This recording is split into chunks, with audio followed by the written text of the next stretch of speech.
Hey y'all, I'm Shayna and I'm back with another review. This is for Tyler Perry's Sistas, Season 5, Episodes 18 and 19. I know I missed last week and I'm late with this week, so I do apologize.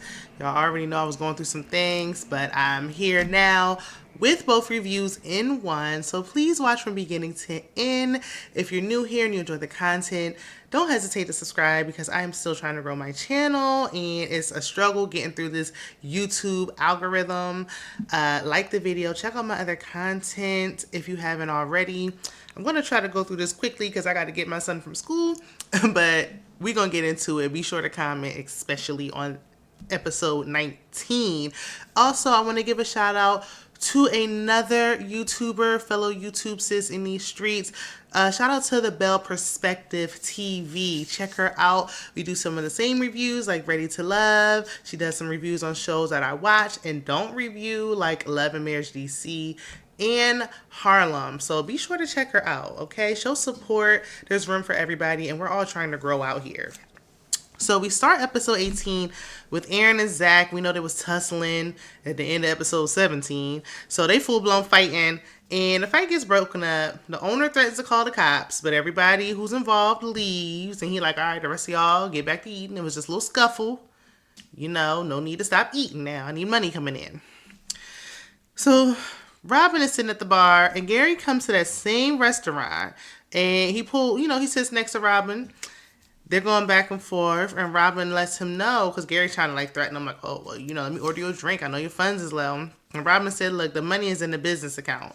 I wouldn't have told him what account it was in. And I probably would have got it wired to my personal account, but okay. Gary's stunned because he thought he had Robin. He can't believe he came up with the money. So he's, like, leaves because he's just distressed, and he calls Hayden. Hayden like, look, I'm busy right now because we know he ain't used to getting, all this action on a regular. So he like, leave me alone. I'm finally getting some, please. But he like, look, I'll look into the business account in the morning to see where the wire's coming from. Fatima's plant comes out because she was in there with him, of course, doing what she does, working. And she come out the back and they pillow talking in bed, cuddling. And she like, I got to leave. I got to work, trying to convince him that she's a working girl. And he like, look, you don't got to work. I'll take care of you, basically. And I have a feeling she going to fall in love. She going to mess around and fall in love with him. But hopefully, if they fall in love with each other, he will leave Zach alone for good. So Fatima and her friend in the next scene, her friend Angela, are sitting outside Zatima's house. Zach comes home and he and Fatima go inside and proceed to argue because it was just a hot mess. What just happened was a mess. So Fatima told him, look, you sleeping on the couch tonight. I don't understand why, like, you trying to make him sleep on the couch anyway. Like, I really don't understand that. Like, that's not going to make things any better. Zach said he not sleeping on the couch in his house. And Fatima was like, oh, your house now? I don't care if we got the house together, both our names is on the lease, both our names is on the mortgage, if we splitting it 50-50, if I'm paying it, if you paying it. If I live here, I'm not sleeping on no couch either. So I didn't really see nothing wrong with what he said. But Fatima is upset because, it's his house and she feels like basically like, oh, now it's your house. Like before it was ours. Shout out to Martin. But she like, now it's your house. Okay, got it. So she upset and she like, look, she upset that he hugged Karen in her same beauty salon where, they did the do and now she's possibly his baby mama. She upset with the other baby mama drama. She like, look, there's just too much drama going on. And, she constantly mentioning what happens with her ex and she just had enough. It's not fair to bring up your ex, Fatima. Zach don't got nothing to do with that. That's not fair to put that on him. Then they arguing. She like push him in the forehead. That was disrespectful. I ain't like that. And then she's like, I'm leaving. Like, I'm finding somewhere else to go. So Andi, Karen, and Aaron are at Karen's place. And Andi admits she knew about the photo, but she didn't know like Zach was going to do all this. And Karen is pissed that Andi didn't tell her. Andi cannot keep straddling the fence. It's not working and it ain't going to work. You can't play both sides. And if I was her, I would go on the side of Fatima, honestly. Because Karen, it seems hard to deal with. But, it wasn't her business to tell. And it's unfair to even have that expectation on her. So Karen get mad. She yelling at her. She kicked her out. Then we see Dani. She's leaving Sabrina's place, and she calls Q and tells him to come over. Dani, when you gonna learn? Like, whatever happened to her at this point, she deserved whatever she get because she won't learn the lesson, and she keeps going through it because she has to learn the lesson, and she's not learning. So Karen asked Aaron if he was okay. Of course, he's gonna say he's okay. Ain't nothing bothering him. That's just how he is. That's just what he do. Then Karen calls Pam to annoy her and micromanage. And as she gets a nag at her, Pam is hanging up, but she like, damn, she always micromanaging me. Oh my God. Karen like, I can still hear you. I don't like how she talked to Pam like she like a small child or something. Like, yeah, I'm your employee, but I'm not your servant now. I mean, I can work somewhere else. Let's not get it twisted. I mean, how much of a check is Karen cutting? That's what I need to know.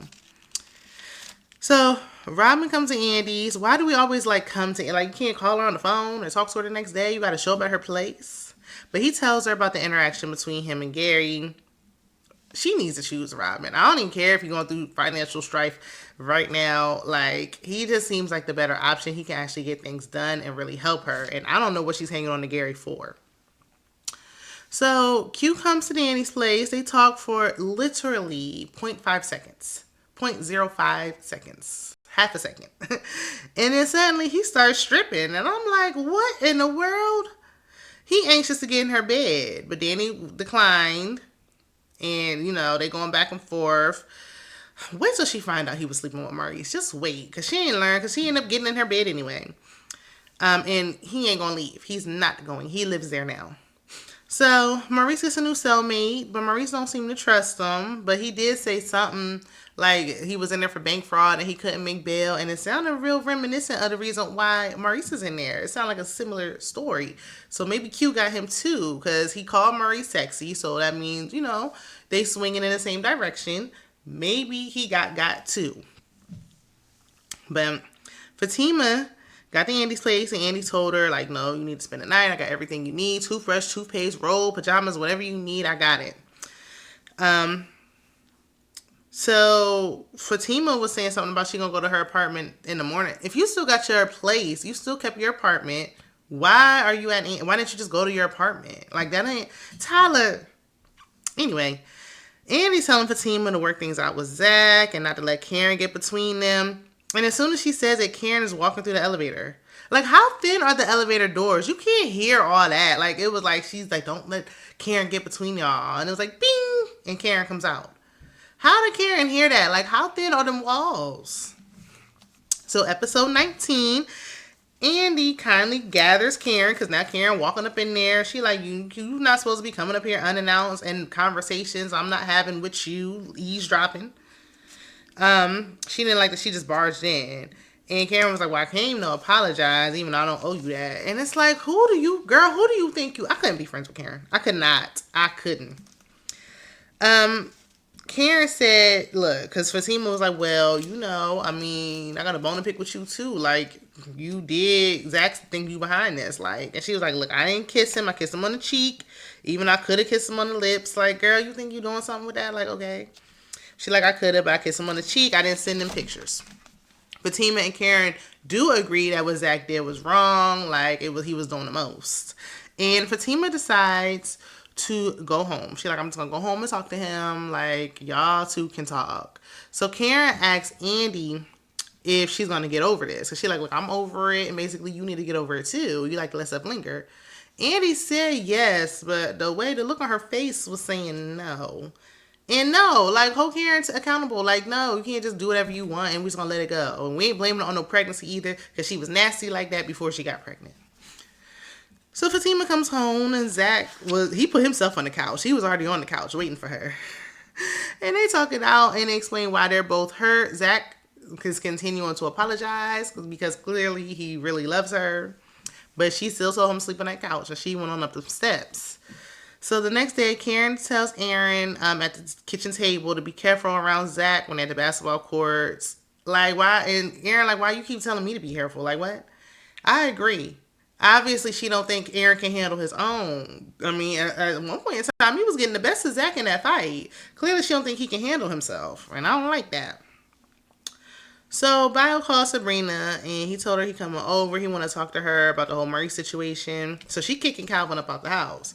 And Calvin wondering like, okay, but what you got to do for this help? And so do I. I too want to know. Because you ain't getting no 1.5 for free. So Calvin knows she's interested in that man, and even though he looked devastated, he like, it's fine, like it is what it is. So she quick to throw in his face, we not together. That man was ready to put all his life savings on your bail. But okay. So, but they do need Bayo. They don't got nobody else. Bayo comes over and he's like, look, Sabrina, if you really trust your friend, I'll do it for you.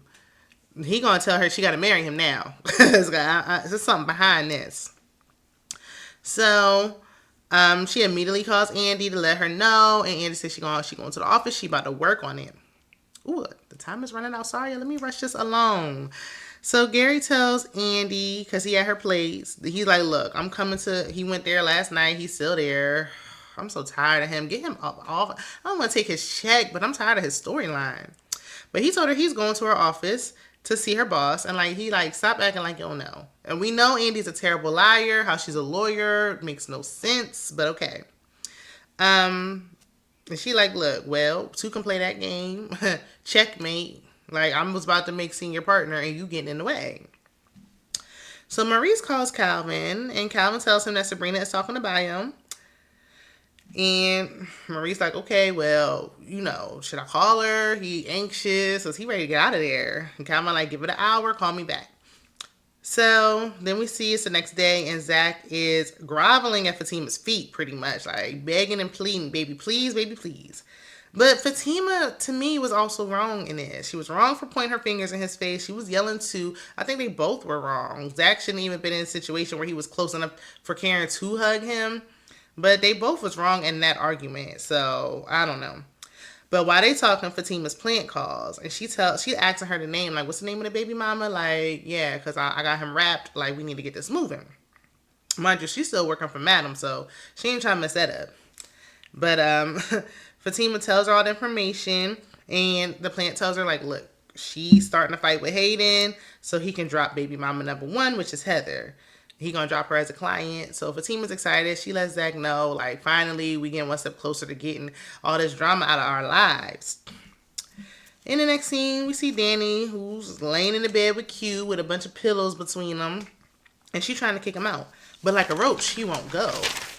So Q did confirm that they slept together. He's like, that's what you do, have sex with men and kick them out the next day? And she didn't have nothing to say. Can we dig in? We need background on Dani. Now we got to know her history. Like, we need a full-blown therapy session because, yeah, why are you this way, honey?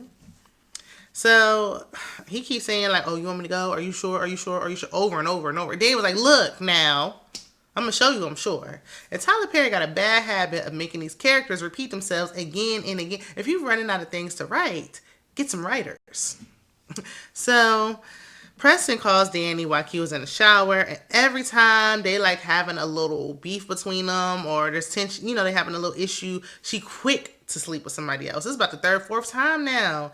And I hate the way they're making Dani go out. She was my fave. So she said he can come over later. And it's like, girl, I know your neighbor's about tired of you having all these men in and out your house. Sabrina comes over unannounced as soon as they get off the phone. She pop up and she's excited because she's like, yes, Bayo did it. He gonna get Maurice out. And she's starting to tell her. She's like, who you got back there? And I'm like, I hope Q don't hear this information. So Sabrina's sitting there because she's like, now who is back there? And out walks Q. And Sabrina is shocked. Finally, because I was sick of them not saying his name or they not saying Q's name. They won't say Q around each other. I was tired of it. But finally, the cat is out the bag. That is where the episode ends. So I'm curious to see what what Dani got to say. But she find out that Q swinging his thing every which way. He's a hobosexual. He needs somewhere to stay. I want to know what she going to have to say for herself. So let me know in the comments what y'all think. Be sure to like, comment, share, and subscribe. And I'll see you in the next one. Bye.